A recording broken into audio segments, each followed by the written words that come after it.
call me Roy. Hi, welcome to Roy's Book Reviews.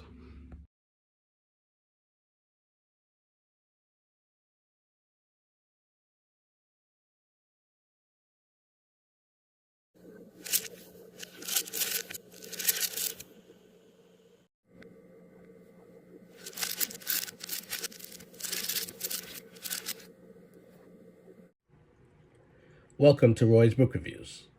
Today I want to share my thoughts with you on the novel Beach Music by the one and only Pat Conroy. Here's a copy I took out from my local library. Pat Conroy was at the top of his game, in my opinion, with The Prince of Tides, The Lords of Discipline, and The Great Santini.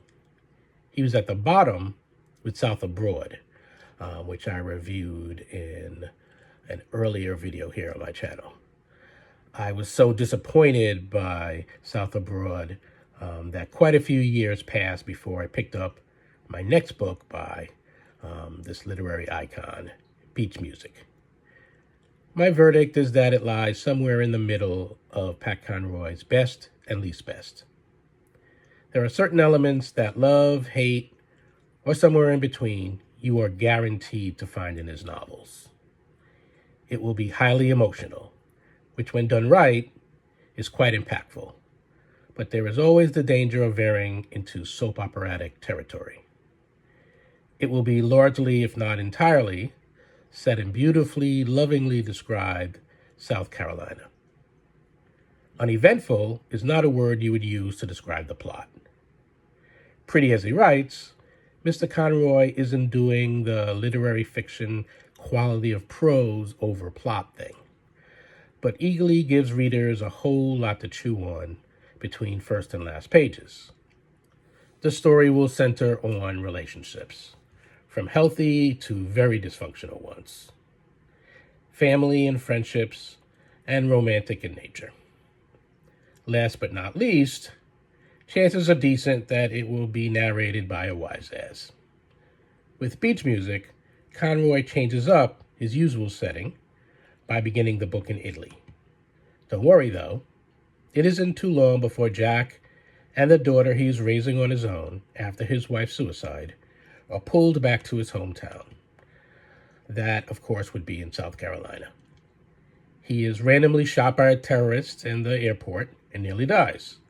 But it's no surprise that he isn't killed, since it's still early on in a very bulky novel. As you can see, I mean that literally. Pat proves in the initial pages that he is just as adept at describing Italy in a way that makes you want to immediately book a flight there, as he is at highlighting the most eye-catching features of South Carolina. Jack returns to the American South because his mother is dying. She does this slowly, so we have plenty of time to get to know her and learn about her fierce love of sea turtles. Jack is hesitant to return because he hates his in-laws. The parents of his deceased wife attempted to take his daughter from him, despite the fact that he is an attentive, nurturing father. He's only able to keep custody because before killing herself by jumping off of a bridge, his wife wrote a letter making it clear that Jack's a wonderful guy who was in no way responsible for Shiloh's suicide. After winning the custody battle, he heads to Italy, which is a great place for a food critic to reside. Along with making you want to visit South Carolina and Italy, Beach Music will make you hungry with its many scenes featuring food preparation. Once back in his hometown, Jack is reunited with his dying mother, an alcoholic father, and his raucous set of brothers. One of these brothers happens to be a certified lunatic. The clinical term is schizophrenic, but his condition is used less to have mental illness as a central storyline, we already have a suicide after all, than it is for him to do bizarre things to add another layer of drama on top of a setting that is already chock full of it. Jack's mother is no longer married to his drunk judge dad. Her new husband is the essence of calmness and sanity, the counterweight to an abundance of madness and madcap adventures. The other primary characters are Jack's childhood friends.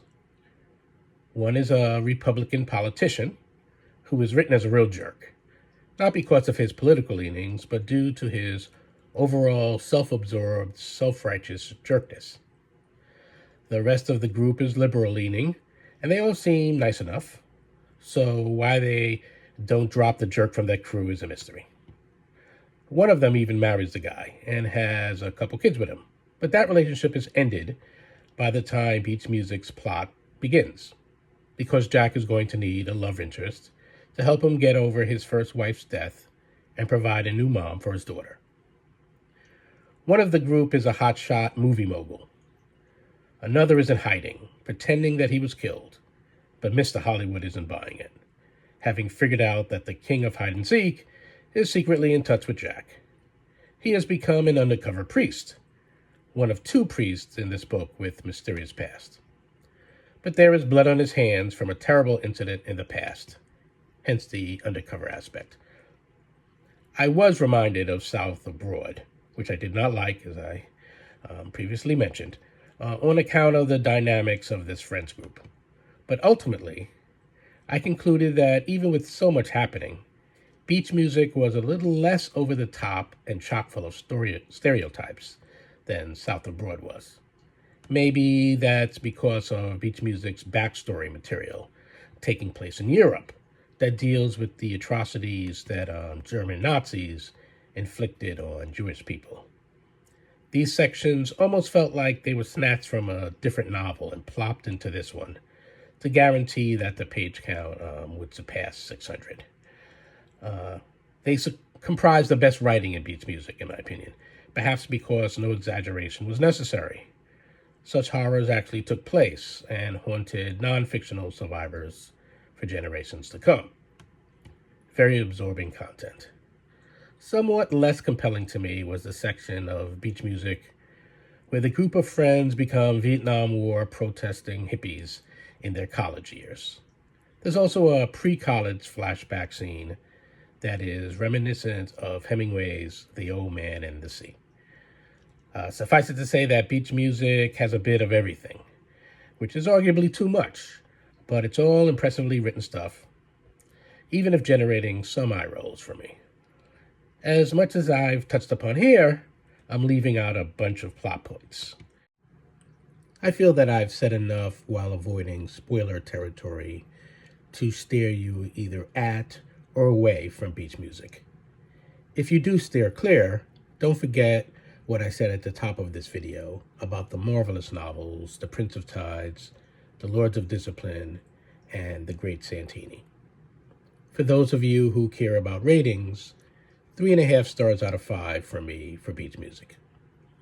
Lying on a towel atop the sand of a beach while listening to your favorite music and sipping your favorite adult beverage wouldn't be the worst way to spend the remaining days of summer.